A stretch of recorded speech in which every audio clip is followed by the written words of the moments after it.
여러분 안녕하십니까? 최근 지역 감염 확산세의 원인 중 하나로 방역 기본 수칙을 지키지 않는 느슨한 경계심도 한몫하고 있다는 지적이 나오고 있습니다.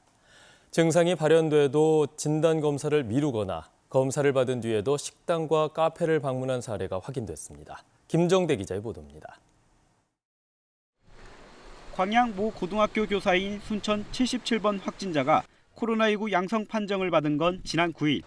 역학조사 결과 확진 판정 사흘 전부터 두통 등 증상이 나타났지만 검사를 받지 않은 채 학교와 피트니스 클럽, 스크린 골프장과 식당 등을 돌아다녔습니다.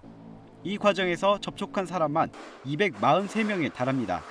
증상 발현 시 곧장 진단검사를 받으라는 방역당국의 당부가 무시된 겁니다. 확진자가 속출하고 있는 광주 유흥업소에서는 마스크 착용 등 기본 방역 수칙도 지키지 않은 걸로 드러났습니다. 심지어 확진된 종사자 1명은 진단검사 후 자가격리해야 하는 수칙을 어기고 식당과 카페에 들러 방역당국이 접촉자 파악에 나선 상태입니다. 지난 7일 이후 지역 감염 확산세에 시민들의 불안감도 높아지고 있습니다. 요즘 분위기도 별로 마스크도 잘 착용 안 하고 학교에서 그런 친구들도 많은데 이렇게 뜸하다가 갑자기 또 터지니까 환자가 계속 늘어나니까 부모 입장에서 많이 불안하고 이게 아무래도 너무 사회적 거리두기 단계가 좀 내려가서 그런가 싶지도 않나. 방역당국은 감염병 관리법을 어긴 확진자들에 대해 과태료와 구상권 청구 등을 검토하고 있습니다. 또 시민들에게는 기본 방역 수칙을 지켜줄 것을 거듭 당부했습니다. 식당이나 이런 데서도 지켜야 될 수칙 좀 지켜주시고 그다음에 각 시설에 있는 시설장께서도 손님들이 이용을 할 때 방역 수칙을 반드시 준수할 수 있도록 안내를 반드시 해드려야 됩니다. 코로나19에 대한 느슨해진 경계심이 확산을 키우고 있다는 우려가 나오는 만큼 마스크 착용 등 자발적인 방역 수칙 준수가 절실해 보입니다. KBS 뉴스 김정대입니다. 최근 닷새 동안 코로나19 지역 감염자가 급증한 가운데 광주시가 오는 주말 이후 거리두기 격상 여부를 결정합니다. 광주시는 어제 열린 코로나19 민관 공동대책위원회에서 오는 주말까지 코로나19 확산 추이를 지켜본 뒤 현행 1단계인 사회적 거리두기 격상 여부를 결정하기로 했다고 밝혔습니다. 광주에서는 최근 엿새 동안 15명의 지역 감염 사례가 나왔습니다. 광주와 전남 지역에서 코로나19 확진자가 산발적으로 나오고 있는 가운데 이번 주말 광주 도심에서 대규모 집회가 예고돼 방역 당국이 긴장하고 있습니다. 이영섭 시장은 어제 코로나19 브리핑에서 이번 집회에서 확진자가 발생할 경우 주최 측에 모든 책임을 묻고 강력한 법적 조치를 하겠다며 집회 참석 자제를 요청했습니다. 광주 진보연대는 이번 주 토요일 광주시청과 상무평화공원 등에서 민중 생존권 보장과 코로나19 민생 예산 등을 요구하며 노동자 대회와 농민 대회 등을 열 예정입니다. 전라남도가 도내 관광지 주변 음식점을 대상으로 코로나19 방역 수칙 이행 여부와 함께 위생 점검에 나섭니다.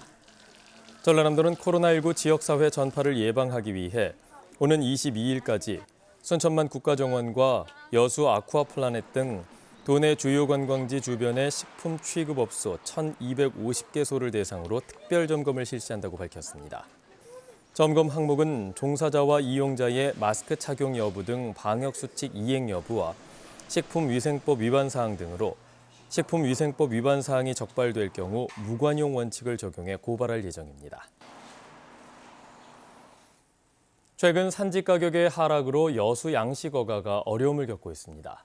하지만 산지 가격과는 달리 소비자들은 여전히 비싼 가격에 회를 소비하고 있습니다. 그 이유를 곽선정 기자가 취재했습니다. 이른 아침 여수 돌산읍의 한 선착장. 물차로 불리는 화로수송차가 배에 올라 양식장으로 향합니다. 고기를 건져 올려 무게를 재고 가격을 확인하는 선상 중개 작업이 1시간 가까이 이어지고 비어있던 화로수송차 수조에 고기가 가득 찹니다. 내가 그냥 고기를 실어주면은 저 친구가 가서 지금 수족관에 넣어놓고 이제 파는 거. 이 화로수송차는 전남은 물론 광주와 부산, 서울 등 저수조라고 불리는 각 지역의 중간 매매상으로 향합니다. 그리고 중간 매매상에서 다시 도매시장 등을 거쳐 횟집이나 대형 소매업체를 통해 소비자에게 가기까지 많게는 6단계를 거치게 됩니다. 산지에서 곧바로 횟집으로 가거나 소비자와 직거래하는 경우는 10% 안팎에 불과합니다. 이렇게 많은 단계를 거치면서 소비자가 지불하는 횟값에는 중간 상인들의 임대료와 인건비, 그리고 여러 건의 배송비가 포함됩니다. 실제로 지난해 수산물 유통 실태 조사 결과 양식 활어의 경우 광어를 기준으로 했을 때 유통 비율이 70.3%로 나타났습니다. 한마디로 소비자가 10,000원짜리 양식 광어를 구입할 경우 어업인에게 돌아가는 몫은 2,970원, 나머지 7,030원은 유통업자 등에게 돌아간다는 겁니다. 또 갑자기 또 오를 수도 있기 때문에 이게 이제 뭐 언중 내려갔다가 다시 또 올라갔다가 뭐 이런 식이 되기 때문에 이제 어느 정도 좀 올라가도 그 가격 그대로 또 유지를 하고. 전문가들은 또 국내 회 문화 특성상 소비자 상에 오르기 직전까지 살아있는 상태를 유지해야 하기 때문에 다른 농수산물에 비해 유통 비용이 비싸다고 설명합니다. 일종의 일본 사람들이 먹는 숙성회처럼 회 문화가 좀 다양화된다면 가능하겠지만 지금 수준의 국내 회 문화로서는 현실적으로 불가능하지 않겠나 싶습니다. 양식업자 경영난 타개와 합리적인 소비 가격 형성을 위해서는 해수부 등 관계 당국이 나서 유통 과정을 줄여 가격 거품을 빼는 판로를 확보해야 한다는 지적이 나오고 있습니다. KBS 뉴스 곽선정입니다. 광주 시민권익위원회가 광주 민간공항의 무한 이전 통합 계획을 유보하라는 정책 권고를 내린 가운데 이용섭 시장이 시민 뜻을 반영하고 전남과의 상생의 틀도 깨지 않는 해법을 찾겠다고 말했습니다. 이용섭 시장은 KBS와의 전화통화에서 권고안을 받느냐 마느냐가 아니라 종합적이고 입체적인 해법을 고민하겠다며 이같이 말했습니다. 또 해법이 없는 문제가 어디 있겠냐며 한 달 안에 입장을 내놓겠다고 밝혔습니다. 광주 그린 뉴딜 사업비의 대부분이 기존 사업인 민간공원 특례 사업의 토지 매입비여서 그린 뉴딜 사업의 실효성이 크지 않다는 지적이 나왔습니다. 광주시의회 정순애 의원은 어제 열린 환경생태국 행정사무감사에서 내년도 그린 뉴딜 사업에 약 1조 2천억 원을 투입할 계획을 세우고 있는데 민간공원 특례 사업의 장기 미집행 도시공원 토지 매입비 1조 807억 원을 제외하면 1,178억 원으로 전체의 10%에 불과하다며 이같이 지적했습니다.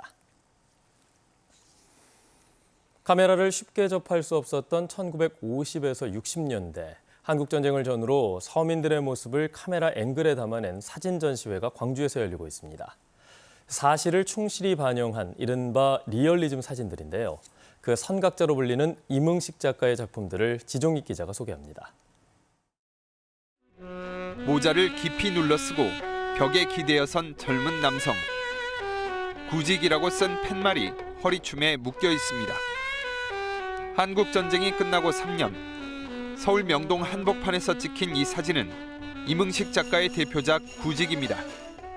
탐미주의적 사진, 살롱 사진 뭐 이런 식으로 해서 아름다운 사진들을 주로 사진을 찍었는데 이 사진, 이 시기를 기점으로 해서 사진도 한국 사진이 바뀌기 시작합니다. 그다음에 사회에서 정말 필요한 사진, 사회에서 보여줘야 되는 사진들을 찍기 시작하는 시기가 드디어 도래를 하죠. 그래서 이 사진이 어떤 기법으로 유명한 게 아니고요. 사회상을 반영하기 시작했다는 점에서 의의가 있을 것 같아요. 지팡이를 들고 철길을 건너는 노파. 교통사고를 조사하는 경찰과 놀란 눈의 아이들. 일본식 교복을 입은 학생들 너머로 보이는 조선 총독부 건물. 프레임 안에 가급적 작가의 의도를 개입시키지 않고 한국전쟁 전후 서민들의 삶과 시대상을 충실히 기록했습니다. 전반적으로 사진들이 굉장히 밝아요. 그 어려운 시기를 이겨내는 사람들의 표정이라고 믿기지 않을 정도로 사람들이 굉장히 밝고 또 거리도 활기차 보이고 또 따뜻해 보이고 인간 자체가 어떤 따뜻한 눈으로 대상들을 바라봐서 그러지 않나. 1952년 사진작가협회 창립에 이어 사진가로는 처음으로 대학 강좌를 맡는 등 사진과 관련한 많은 발자취를 남겨 선각자로 불리는 임응식.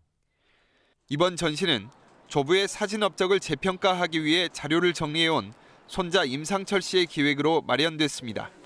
필름이 이제 가장 중요하니까 필름을 이제 중성화 작업을 시작을 해서 뭐 필름을 스캔을 뜨고 디지털화하면서 이제 제가 그 이미지들을 다 눈으로 직접 확인을 볼 수 있는 거였죠. 알려지지 않은 작품들이 좋은 작품들도 많았거든요. 세상에 공유를 해야 되겠다. 그런 마음으로 이제 전시하고 출판을 기획을 한 거죠. 사진계에서는 한국전쟁에 종군기자로 참여한 이문식 작가가 당시 촬영한 것으로 알려진 인천 상륙작전 사진의 행방을 찾는 것도 의미 있는 일이라고 말합니다. KBS 뉴스 지종익입니다. 여수 지역의 음악인 육성을 위해 마련된 제4회 여수음악제 음악학교 특별공연이 어제 여수 상공회의소 체인버홀에서 열렸습니다. KBS 교향악단과 여수시, 여수 상공회의소가 공동 주최한 이번 공연에는 여수음악제 음악감독인 김대진 한국예술종합학교 음악원장의 지휘로 KBS 교향악단 단원들과 음악학교 학생들이 베토벤 교향곡 7번을 함께 연주했습니다.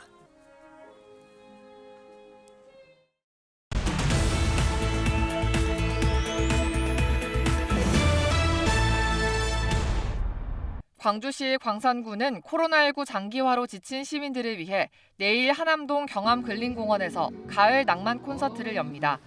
추억의 올드팝을 주제로 한 콘서트에서는 광산 행복유랑단과 그룹 사운드의 공연이 이어지고 팝 컬럼리스트의 올드팝 이야기도 곁들여집니다. 광주시 동구가 양성평등주간 기념식과 13개 여성단체가 함께하는 여성단체 한마음 축제를 개최했습니다. 행사에서는 양성평등 유공자 13명에게 표창장이 전달됐고 양성평등 의식 개선을 위한 주제 강연과 함께 회원들에게 수제 팔찌와 수제 스카프 등이 담긴 꾸러미도 제공됐습니다. 목포시가 기차 여행객들이 뽑은 2020년 최고 국내 여행지에 선정됐습니다.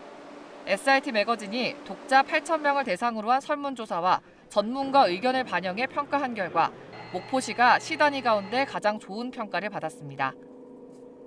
산림청에서 희귀식물로 지정한 가침박달이 신안군에 자생하는 것으로 나타났습니다.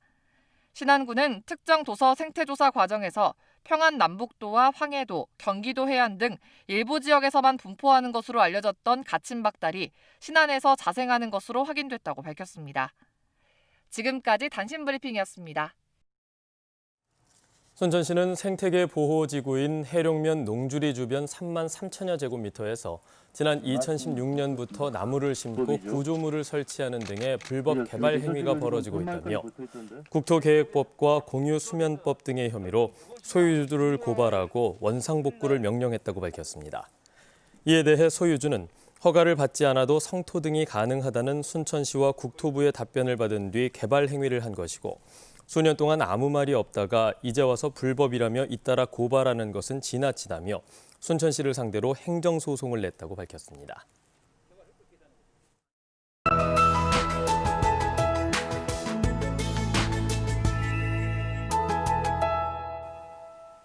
주말까지도 완연한 가을 날씨를 즐기기에 좋겠습니다. 오늘 아침 기온은 광주가 5.4도로 다소 춥지만 주말 동안의 기온이 조금 더 오르겠고요. 낮 동안에는 햇볕이 내리쬐면서 기온이 20도 안팎까지 올라 비교적 포근하겠습니다. 다만 서쪽 지역의 공기가 탁해지고 있습니다. 광주 전남 지역은 보통 단계 보이다가 광주 지역은 오전에 일시적으로 나쁨 단계까지 치솟겠습니다. 새벽에는 안개까지 짙게 끼어 있습니다. 서해안과 일부 내륙 지역에 짙게 끼면서 가시거리가 500m 이하를 보이는 곳들이 있습니다. 교통안전에 유의하셔야겠습니다. 다음은 자세한 지역별 날씨입니다. 오늘 아침 기온과 낮 기온 모두 다 어제와 비슷하겠는데요. 현재 기온 나주와 화순 0도 가리키고 있고요. 낮 기온 담양 20도까지 오르겠습니다. 여수의 낮 최고 기온 19도, 고흥 20도, 순천 21도까지 오르겠고요. 목포 17도, 강진과 장흥 20도, 해남 19도까지 오르겠습니다. 신안을 비롯한 그 외 도서 지역은 17도에서 18도가 예상됩니다. 바다의 물결은 전해상에서 비교적 잔잔하겠습니다. 당분간 대체로 맑다가 다음 주 수요일부터 비 소식이 있습니다. 날씨였습니다. 뉴스를 마칩니다. 여러분 고맙습니다.